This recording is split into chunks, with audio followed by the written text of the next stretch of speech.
The morning sun cast long shadows across the Naval Special Warfare Command compound in Coronado, California. Commander Jake Morrison adjusted his tactical vest and checked his watch for the third time in 5 minutes. Something felt different about today, though he couldn't quite put his finger on what it was. The routine briefing scheduled for 0800 hours had been mysteriously moved to the main conference room, a space typically reserved for high-ranking officials and classified operations that went beyond their usual scope. Team 7 had been together for nearly 4 years now. They were an elite unit within an already elite force, handpicked for their exceptional skills and unbreakable bond. Morrison had led them through countless missions across 3 continents. From the mountains of Afghanistan to the humid jungles of Southeast Asia, they had earned their reputation through blood, sweat, and an unwavering commitment to each other and their country. Chief Petty Officer Marcus Rodriguez was the team's demolitions expert, a man who could disarm a bomb with the same calm precision he used to tie his boots. His steady hands and analytical mind had saved countless lives, including those of his teammates on more than one occasion.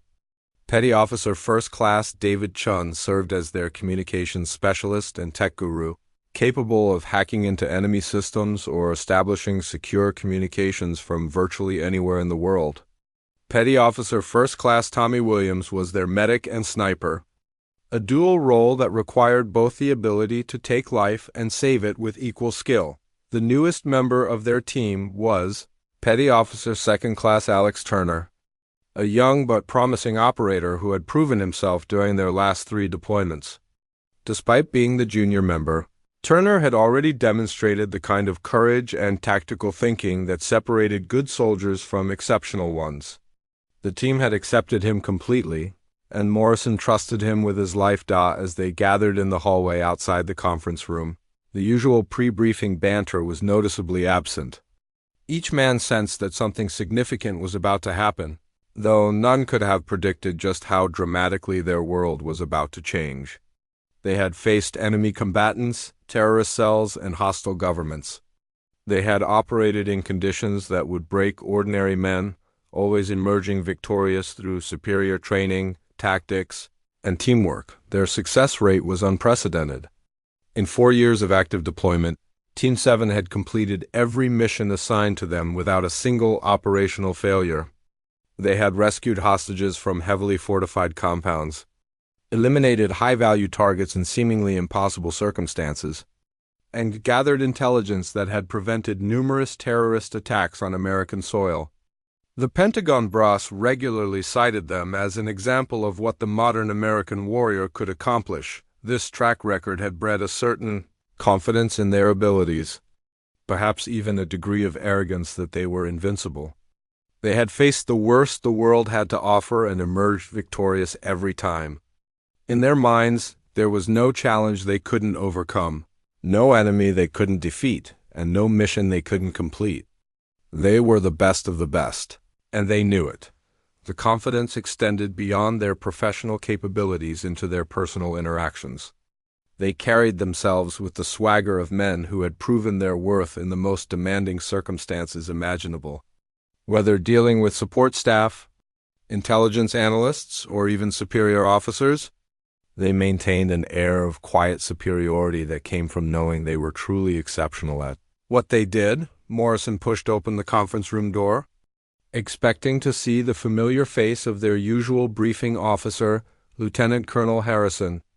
Instead, the room was empty except for a single figure standing at the far end of the polished oak table. The person had their back turned toward the door, studying what appeared to be a series of satellite photographs. Spread across the table's surface, the figure was wearing standard Navy utilities. But something about their posture and the way they held themselves suggested this was no ordinary briefing officer. Morrison's tactical instincts, honed by years of combat experience, immediately began processing details. The person was shorter than average, with dark hair pulled back in a regulation style.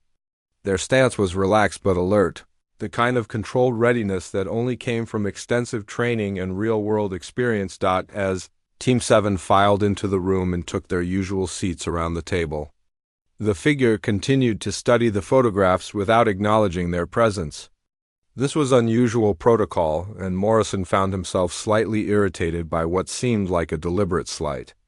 They were accustomed to being treated with the respect their record deserved, especially by support personnel and intelligence analysts. Rodriguez exchanged a questioning glance with Chun, while Williams and Turner remained focused on the mysterious figure at the head of the table. The silence stretched on for several moments, creating a tension that was unfamiliar to a team accustomed to being in complete control of every situation they encountered. Finally, Morrison decided to break the silence. His voice carried the authority of a seasoned combat leader, accustomed to taking charge of any situation.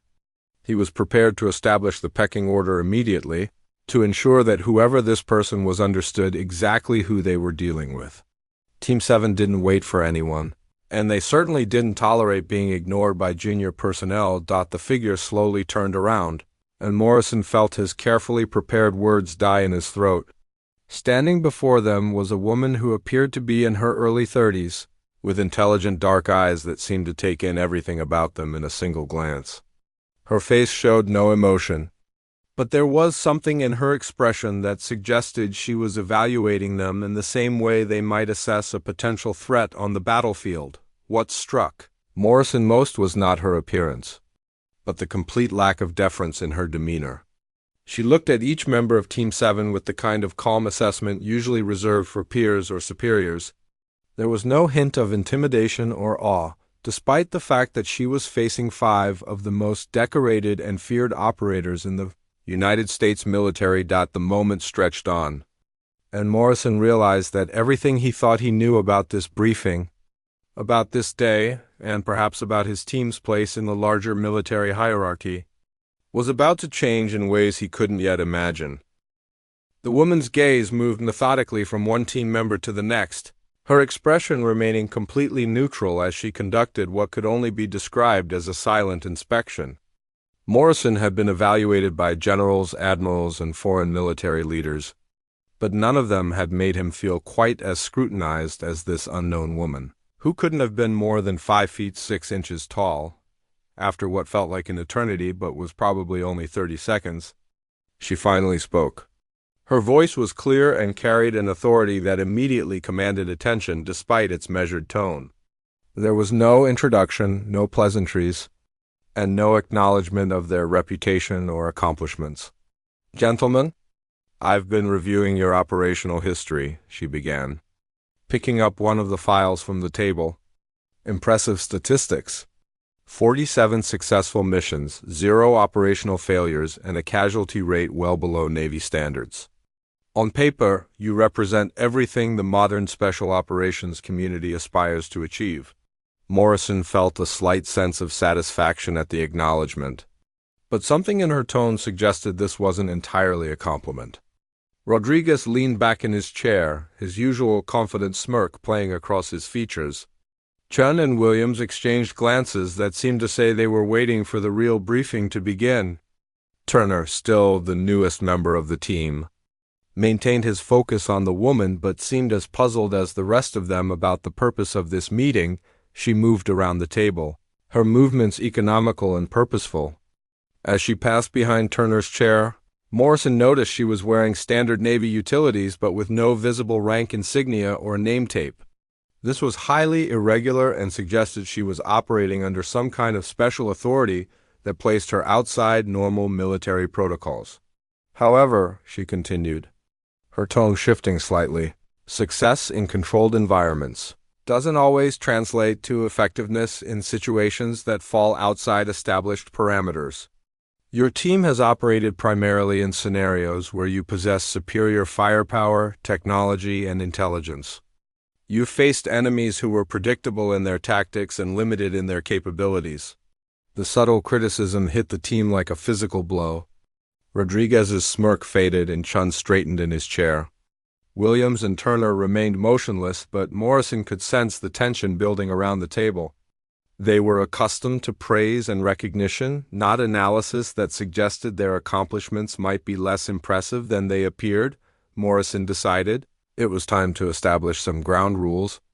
His voice carried the edge that had intimidated everyone from raw recruits to foreign officials. He was not about to let some unknown analyst, regardless of her security clearance, diminish his team's record without a response. Ma'am, with all due respect, I think our operational record speaks for itself. We've completed every mission assigned to us, often under conditions that would be considered impossible by conventional standards.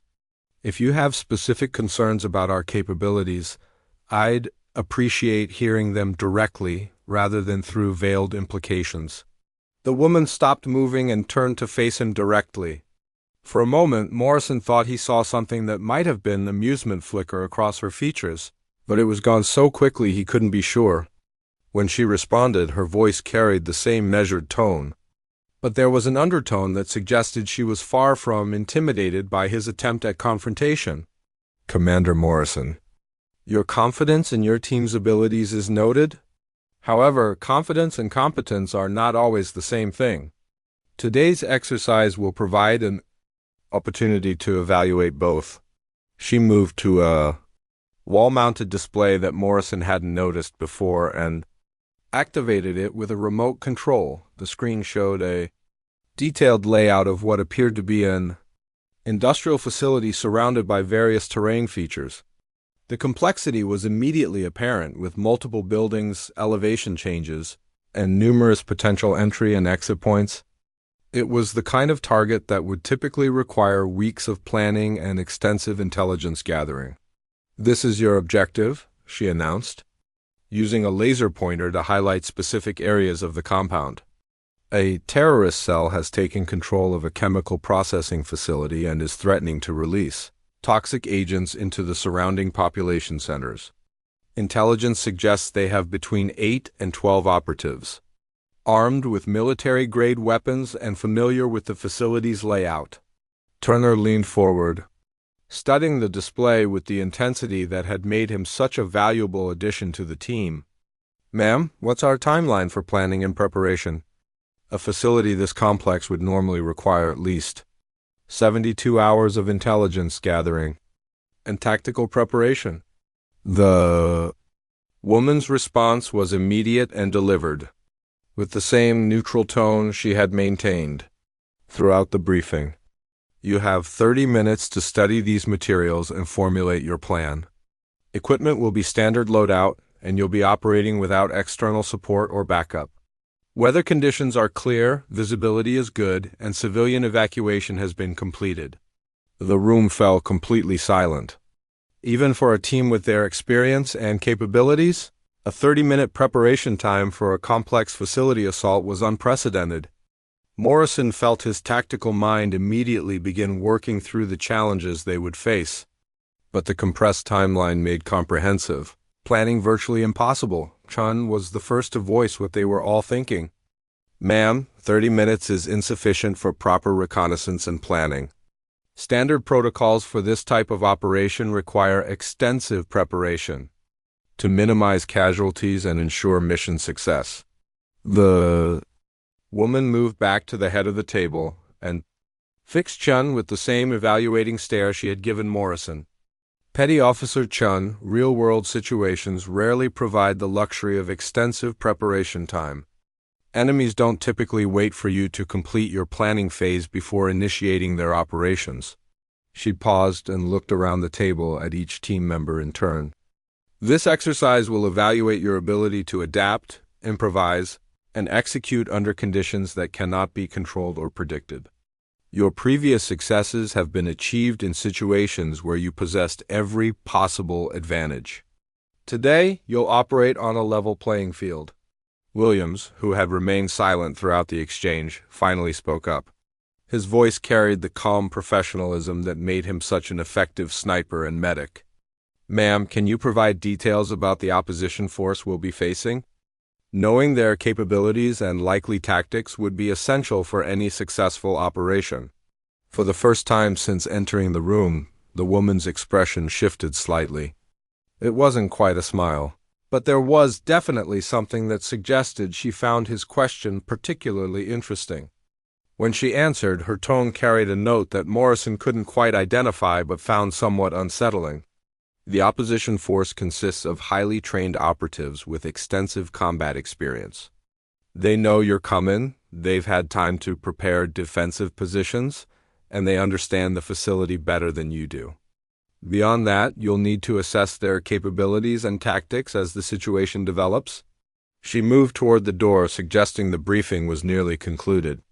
You have 28 minutes remaining for your planning phase. Transportation to the exercise area departs at 0845 hours. Questions? The helicopter ride to the exercise area was unusually quiet. Team 7 typically used transport time to review final details and reinforce their tactical plans, but today the compressed preparation time had left them with more questions than answers.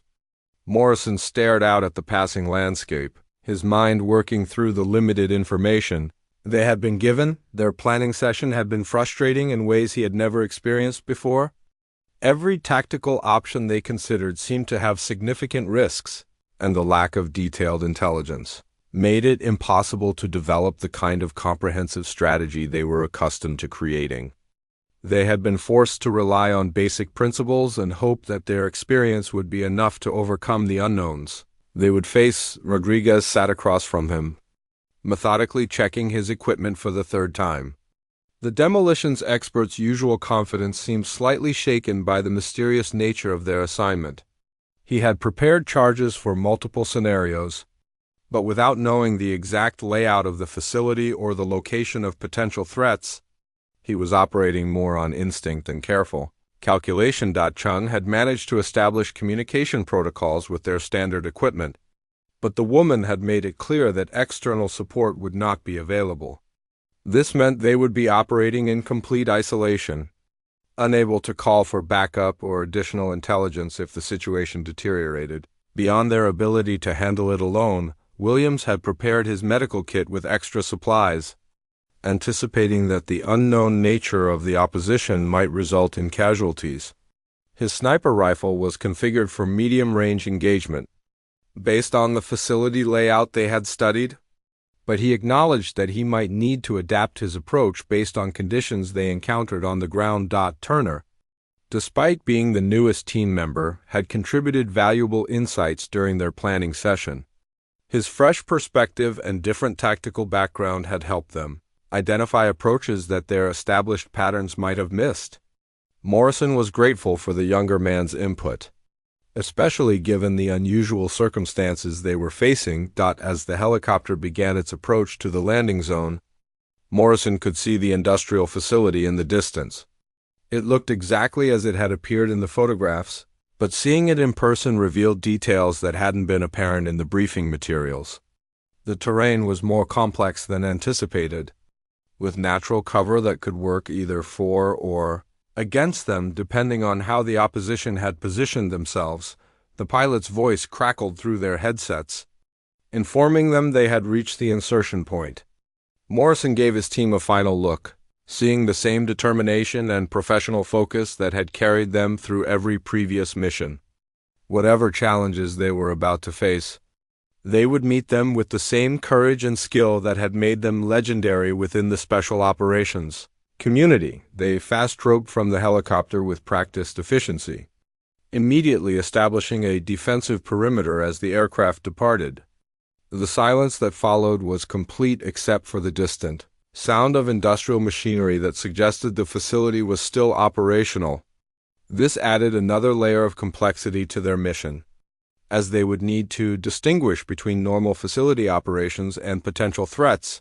Morrison signaled for the team to move toward their first objective, a maintenance building that would provide cover while they conducted initial reconnaissance of the main facility. Their movement was textbook perfect, with each man covering specific sectors while maintaining communication through hand signals and subtle movements. As they approached the maintenance building, Williams suddenly raised his fist, signaling for the team to halt. Through his scope, he had detected movement that didn't match the patterns they had expected based on their limited intelligence. Morrison moved carefully to Williams's position and accepted the offered scope to see what had caught the sniper's attention. What he saw through the scope made him reassess everything they thought they knew about this exercise. The figure moving through the facility was wearing full tactical gear and moving with the kind of professional competence that suggested extensive military training. This wasn't some role-playing exercise with support staff acting as opposition forces. They were facing opponents who appeared to be as skilled and well-equipped as they were. Rodriguez had moved to a position where he could observe a different section of the facility and was signaling that he had also spotted what appeared to be professionally trained operatives. Their equipment was military standard, their positioning showed tactical sophistication, and their movement patterns suggested they were following established protocols for facility defense. Tron had been monitoring radio frequencies and reported that the opposition was maintaining communication discipline that rivaled their own. Whatever unit they were facing had been trained to the same standards Team 7 had mastered and possibly higher. This revelation changed the entire nature of the exercise from a routine training scenario to something that more closely resembled actual combat operations. Turner had positioned himself to monitor their rear approach, ensuring they weren't being flanked while the rest of the team conducted reconnaissance. His report indicated that the opposition had established outer security perimeters that would detect any conventional approach to the facility. They were dealing with opponents who understood modern tactical doctrine and had implemented defensive measures accordingly. Morrison gathered his team in the maintenance building to reassess their approach. The limited intelligence they had been given was proving to be inadequate for the situation they actually faced. The opposition force was clearly much larger and more sophisticated than they had been led to believe, and the facility itself was more complex than the briefing materials had indicated. As they huddled in the maintenance building, planning their next move, Morrison heard a sound that made his blood run cold. It was the distinctive whine of an incoming drone, and it was getting closer to their position. He signaled for his team to take cover just as the unmanned aircraft passed directly overhead, clearly conducting reconnaissance of their location. The implications were immediately obvious to everyone. Not only was the opposition force professionally trained and well-equipped, but they also had access to sophisticated surveillance technology that Team 7 had not been warned about. They were being watched and tracked by opponents who knew their exact location and could monitor their movements in real time. Rodriguez looked at Morrison with an expression that mixed frustration with genuine concern. "Commander, this isn't what we signed up for. We're facing opposition that has capabilities equal to or exceeding our own, and we're operating with incomplete intelligence. This feels less like a training exercise and more like a setup." Before Morrison could respond, Chin's radio crackled with an incoming transmission. The voice was clear and professional, speaking directly to Team 7 with information that could only have come from detailed observation of their current position and activities. "Team 7, you have been observed and your current position is known. You have 30 minutes to complete your mission objectives before the exercise is terminated. The clock is now running." The transmission ended, leaving them in silence except for the distant sound of the facility's machinery. Morrison realized that whatever this exercise was really about, it was unlike anything they had ever experienced before. They were facing an opponent who possessed every advantage they were accustomed to having, and the mysterious woman from the briefing had somehow orchestrated a scenario that would test them in ways they had never been tested before. Morrison made the tactical decision to split his team into two elements, hoping to create multiple threats that would force the opposition to divide their attention. Rodriguez and Turner would approach the facility from the eastern access point, while Morrison, Chen, and Williams would attempt to penetrate from the western side where the main administrative buildings provided potential cover. The decision went against their usual preference for keeping the team together, but the surveillance drone had made it clear that conventional approaches would not be effective. They needed to create confusion and uncertainty among their opponents, forcing them to react rather than maintaining the initiative they currently possessed. Rodriguez and Turner moved out first, using a drainage ditch that provided concealment from overhead observation. Their objective was to reach the facility's power substation and create a diversion that would draw attention away from the main assault team. Morrison watched through binoculars as they disappeared into the industrial landscape, noting that they moved with the same precision and confidence that had made them successful in every previous operation. Morrison's element began their approach. 15 minutes later, using a route that took advantage of natural terrain features and abandoned equipment scattered around the facility, Chen monitored communications while Williams provided overwatch with his sniper rifle, ready to engage any threats that might emerge during their movement. As they advanced toward the facility, Morrison began to notice details that hadn't been apparent from their earlier reconnaissance. The opposition had prepared defensive positions with a level of sophistication that suggested extensive planning and preparation. Sight lines had been cleared, potential cover had been eliminated or modified, and approach routes had been channeled into areas where defenders would have significant advantages. Williams, scanning through his scope, reported that he could identify at least 6 different defensive positions, each manned by what appeared to be highly trained operatives. Their equipment was state-of-the-art, and their positioning showed an understanding of facility defense that rivaled anything Team 7 had encountered in actual combat operations. Chin had been attempting to intercept opposition communications but reported that they were using encryption methods that prevented him from monitoring their tactical coordination. This level of communication security was typically only employed by the most elite military units and suggested that whoever they were facing had access to classified technology and training. Rodriguez's voice came through their earpieces with an update that confirmed Morrison's growing suspicions about the true nature of this exercise. "Commander, we've reached the substation, and I have to tell you that this place has been modified extensively. The security measures we're seeing here go way beyond anything that would be found at a normal industrial facility. We're dealing with opponents who have had significant time and resources to prepare for this operation."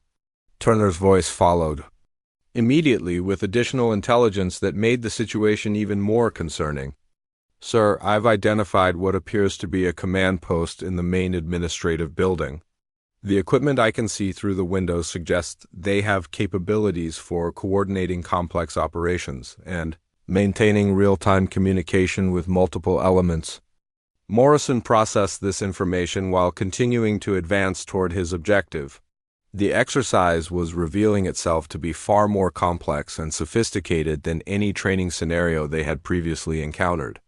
The opposition possessed professional capabilities that matched or exceeded their own, and they had clearly been given time and resources to prepare for this specific engagement. Williams suddenly signaled for a halt and pointed toward a section of the facility where he had detected movement. Through his scope, he reported seeing a figure in full tactical gear conducting what appeared to be coordinated reconnaissance of their approach route. The operatives' movement patterns and equipment suggested advanced military training, and their positioning indicated they were part of a larger defensive network. As Morrison studied the facility through his own binoculars, he began to realize that they were facing something unprecedented in their experience.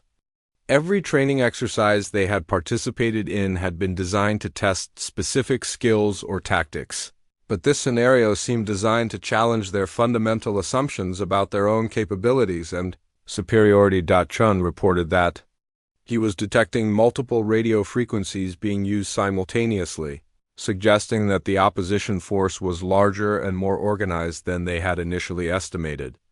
The communication patterns he was monitoring indicated coordinated movement and sophisticated tactical planning that rivaled their own operational procedures. Rodriguez's voice came through their earpieces again with news that changed everything about their tactical situation.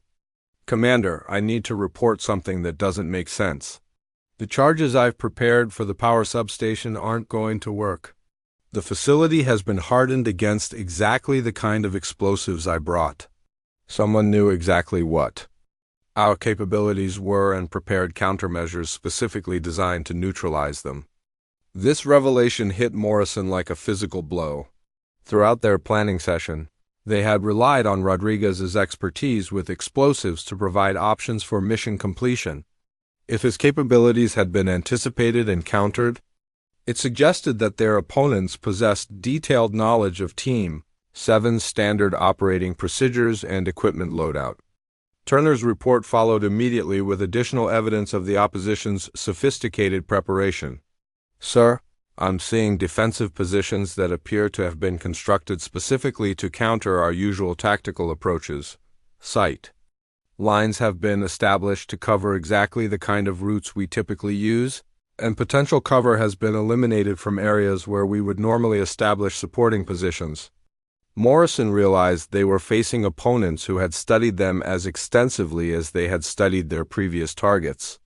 The exercise had been designed not just to test their abilities, but to specifically challenge every advantage they were accustomed to possessing. They were fighting enemies who knew their tactics, had countered their equipment, and had prepared specifically for their arrival. Williams reported that he was now seeing coordinated movement among the defenders that suggested they were being actively tracked and that the opposition was adjusting their positions based on real-time intelligence about Team 7's location and intentions. The surveillance drone they had spotted earlier was apparently just one element of a comprehensive intelligence-gathering operation. Chun's monitoring of radio frequencies revealed that the opposition was using call signs and communication procedures that were suspiciously similar to classified military protocols. This suggested that whoever they were facing had access to information and training that should have been restricted to the highest levels of the special operations community. As Morrison's element reached their final approach position, Rodriguez reported that his diversion attempt had been unsuccessful. "Commander, they were ready for us. As soon as we attempted to approach the substation, defensive positions opened up that had perfect fields of fire on our location. We've had to withdraw and are currently pinned down by accurate small arms fire." The exercise was rapidly deteriorating into a tactical nightmare. Team 7 found themselves facing opponents who possessed superior positioning, better intelligence, and detailed knowledge of their capabilities and limitations. For the first time in their operational history, they were experiencing what it felt like to be outmatched and outmaneuvered by a more sophisticated enemy. Morrison made the decision that had never been necessary in their previous operations. He activated his emergency radio and transmitted the code phrase that would signal mission abort and request immediate extraction. Team 7 was acknowledging defeat for the first time in their distinguished career. The silence that followed Morrison's abort signal was deafening. For several moments, no response came through their radio, leaving Team 7 in an exposed position while facing opponents who clearly maintained every tactical advantage. Morrison tried the emergency frequency again, this time using the highest priority codes available to special operations units in genuine distress situations. Finally, a response came through their earpieces, but it wasn't the extraction confirmation they expected. The voice was familiar, belonging to the mysterious woman from their morning briefing. Her tone remained as calm and measured as it had been in the conference room, despite the fact that his team was reporting a failed mission under fire. "Commander Morrison, extraction is not currently available. The exercise parameters require completion of mission objectives within the established timeline. You have 18 minutes remaining to accomplish your assigned tasks." Morrison felt a surge of anger that threatened to override his professional discipline. The situation had clearly escalated beyond reasonable training parameters, and continuing the exercise would put his team at unnecessary risk. He had never questioned orders in his entire military career, but this scenario was testing limits he had never been forced to consider. "Ma'am, my team is reporting that opposition forces possess capabilities and intelligence that were not included in our briefing materials. We are facing professionally trained operators with advanced equipment and detailed knowledge of our tactics. This goes beyond reasonable training exercises and enters the realm of unnecessary risk to personnel." The woman's response came immediately, without any hint that she was concerned about his assessment of the situation. "Commander, real-world operations rarely conform to briefing parameters. Successful completion of missions requires adaptation to changing circumstances and the ability to overcome unexpected challenges. Your team's reputation is based on exactly these capabilities. Rodriguez's voice came through the team frequency with an update that made their situation even more precarious. Commander, we're seeing coordinated movement that suggests the opposition is preparing to execute an assault on our position. We need to move now or we're going to be completely surrounded. Turner added his own assessment from their pinned position near the power substation. Sir, I count at least 8 operatives converging on our location with precision that indicates they know exactly where we are and how we're likely to respond. These aren't training cadre playing opposition force. These are operators with skill levels that match our own. Morrison made the tactical decision to abandon their original objectives and focus on team survival. The mission parameters had become secondary to ensuring that all 5 members of Team 7 could be extracted safely from what was becoming an increasingly dangerous situation. All elements. Execute immediate withdrawal to Rally Point Alpha. We're aborting current objectives and moving to defensive positions pending extraction. Morrison's order was transmitted on their secure frequency. While he began planning their route to the emergency extraction zone they had identified during their limited preparation time, Williams, who had been providing overwatch during their advance, reported that their withdrawal was being anticipated by the opposition force. Commander, I'm seeing movement that suggests they predicted our likely withdrawal routes and have positioned assets to intercept us. They're not just reacting to our movements. They're staying ahead of our decision-making process. This observation confirmed Morrison's growing suspicion that they were facing opponents who possessed intelligence about their tactical procedures that went far beyond normal training exercise parameters. Someone had provided their opponents with detailed information about how Team 7 typically operated, allowing them to prepare countermeasures for every likely course of action. Chun had been monitoring all available frequencies and reported detecting communications that suggested the exercise was being observed and evaluated by personnel who were not part of the immediate opposition force. Commander, I'm picking up transmissions that indicate there are observers monitoring this entire operation. This isn't just a training exercise. We're being evaluated by people who have significant interest in our performance under these specific conditions. Rodriguez and Turner began their withdrawal from the power substation under fire that was uncomfortably accurate for a training scenario. Rodriguez reported that the opposition was using ammunition that produced realistic effects without actual lethality, but their tactics and precision suggested genuine combat experience rather than role-playing by support personnel. As Morrison's element began their own withdrawal, Williams provided covering fire that allowed Chen to move to a more secure position. The coordination required for their tactical withdrawal was flawless, demonstrating the teamwork and professional skill that had made them legendary within the special operations community. However, their opponents were demonstrating equally impressive capabilities. Every position Team 7 attempted to use for cover had been anticipated, and alternative routes were being blocked by defenders who moved with tactical precision that matched their own. It was becoming clear that they were facing opponents who had been specifically selected and trained to challenge their particular capabilities. The mysterious woman's voice came through their earpieces again as they conducted their fighting withdrawal. Commander Morrison, you have 12 minutes remaining to complete your assigned objectives. Continuing your current course of action will result in mission failure and negative evaluation of your team's capabilities. Morrison's frustration reached a breaking point. His team was being forced to operate under conditions that violated every reasonable standard for training exercises, and their professional reputations were apparently being evaluated based on their performance in a scenario that had been deliberately designed to disadvantage them. Ma'am, with all due respect, this exercise has exceeded reasonable parameters. My team is facing opposition that possesses capabilities and intelligence that make mission completion impossible under current conditions. I am formally requesting immediate extraction and termination of this exercise, the woman's response revealed. Information that changed Morrison's understanding of everything.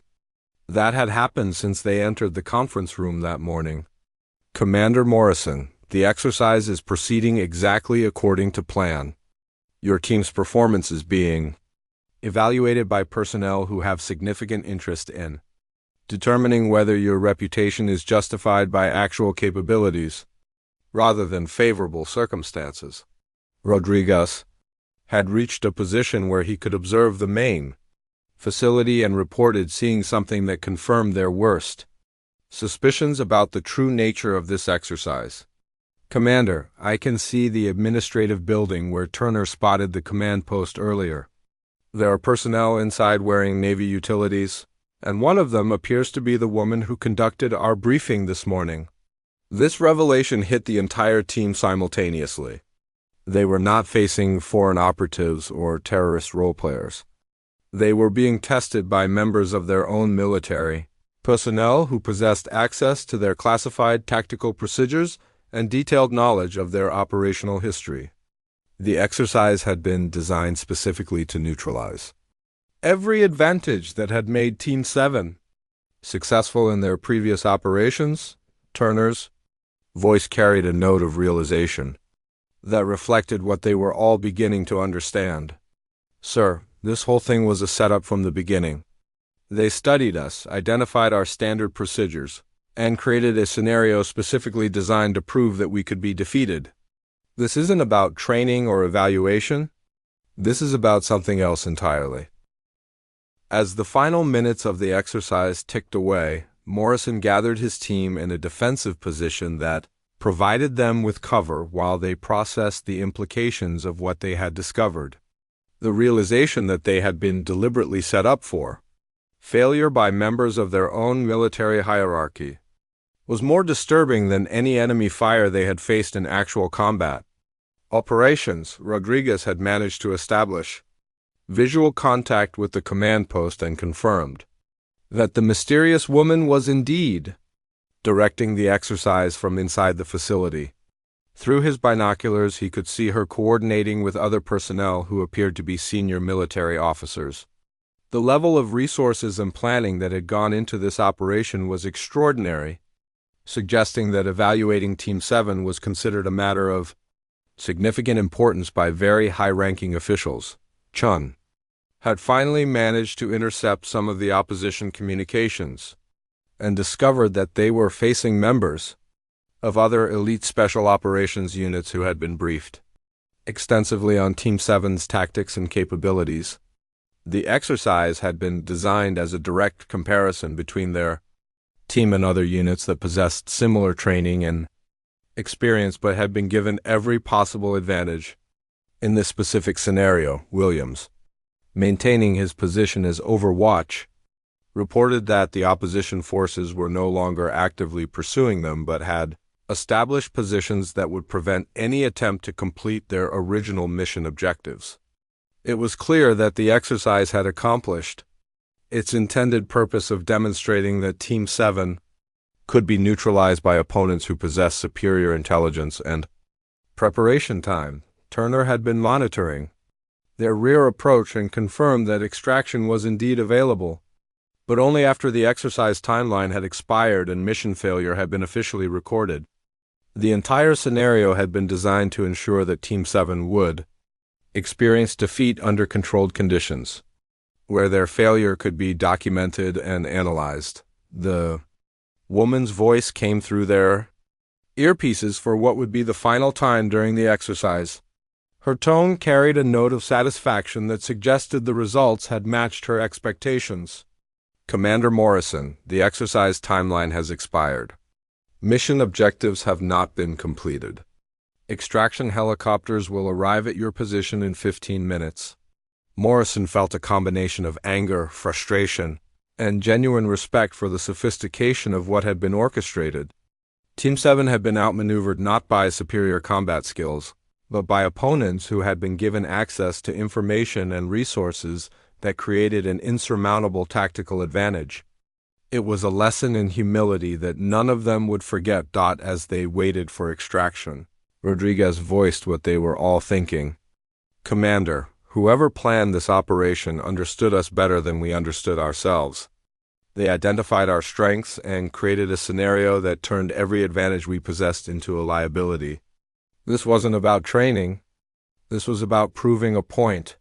Chun had been analyzing the communications intelligence. He had gathered and offered his assessment of the exercise's true purpose. Sir, based on the personnel I observed and the resources that were deployed, I believe this was a demonstration for very senior officials who needed to see that even the most successful special operations units have limitations that can be exploited by sophisticated opponents. Williams added his own perspective from the tactical lessons they had learned during their failed mission. Commander, the opposition demonstrated capabilities that suggest they had access to our operational files, training records, and probably even video footage of our previous missions. They knew exactly how we would react to every situation we encountered. Turner, despite being the newest team member, had gained insights that helped explain the exercise's broader implications. Sir, I think this was about more than just evaluating our team. Someone needed to prove that success in special operations depends as much on intelligence and preparation as it does on individual skill and courage. We were used to make that point. Morrison realized that their defeat had been inevitable from the moment they entered the conference room that morning. The mysterious woman had orchestrated a scenario that would demonstrate the limitations of even the most elite military units when facing opponents who possess superior intelligence and unlimited preparation time. The extraction helicopters arrived precisely on schedule, and Team 7 boarded in silence. As they lifted off from the exercise area, Morrison could see the industrial facility below them and the personnel, who were beginning to emerge from their defensive positions. The opposition forces were indeed members of other special operations units, confirming that they had been defeated by equals rather than by superior warriors during the flight back to base. None of the team members spoke about what they had experienced. Each man was processing the implications of their first operational failure and what it meant for their future as an elite military unit. The confidence and sense of invincibility that had characterized them for 4 years had been permanently altered by a single morning's exercise when they arrived back at the Naval Special Warfare Command compound. The mysterious woman was waiting for them in the same conference room where the day had begun. Her expression remained neutral, but there was something in her eyes that suggested she understood the impact of what she had put them through. Morrison was the first to speak, and his voice carried none of the arrogance or certainty that had characterized their earlier interaction. Ma'am, I believe you've made your point. We've learned that success can breed overconfidence, and that even the most capable units have vulnerabilities that can be exploited by sufficiently motivated and well-informed opponents. For the first time since they had met her, the woman's expression showed something that might have been approval. Commander Morrison, the purpose of today's exercise was not to diminish your team's accomplishments or to question your capabilities. It was to ensure that you understand that continued success requires constant adaptation and the recognition that no unit, regardless of its record, is invulnerable to defeat. She moved around the table, looking at each team member in turn. Your operational record remains exceptional and your skills are genuine. However, future conflicts will likely involve opponents who possess the same advantages you have enjoyed: superior intelligence, advanced technology, and detailed preparation time. Today's exercise was designed to prepare you for that reality. Rodriguez asked the question that had been on all their minds since the exercise began. Ma'am, who were the personnel we were facing? Their capabilities suggested extensive special operations training and access to classified information about our procedures. The woman's answer confirmed what they had suspected but hadn't wanted to believe. The opposition force consisted of members from other elite units within the special operations community. They volunteered for this exercise after being briefed on your team's history and given access to detailed intelligence about your standard operating procedures. They spent 3 weeks preparing specifically for this engagement. Morrison, understood now why their defeat had been so complete, and why the exercise had felt so different from every previous training scenario they had experienced. They hadn't been facing role players or support personnel. They had been up against operators who possessed skills equal to their own but had been given every possible advantage to ensure the exercise's desired outcome. As the team prepared to leave the conference room, the woman offered one final observation that would stay with them for the rest of their careers. Gentlemen, today you learned what it feels like to be on the receiving end of the kind of tactical superiority you've enjoyed for 4 years. Remember this feeling because your future opponents certainly will be. Team 7 walked out of that conference room as changed men, their unshakable confidence replaced by a more realistic understanding of their place in the larger world of military operations. The mysterious woman had accomplished exactly what she had set out to do, proving that even the most elite warriors could be humbled by opponents who possess superior intelligence and unlimited time to prepare.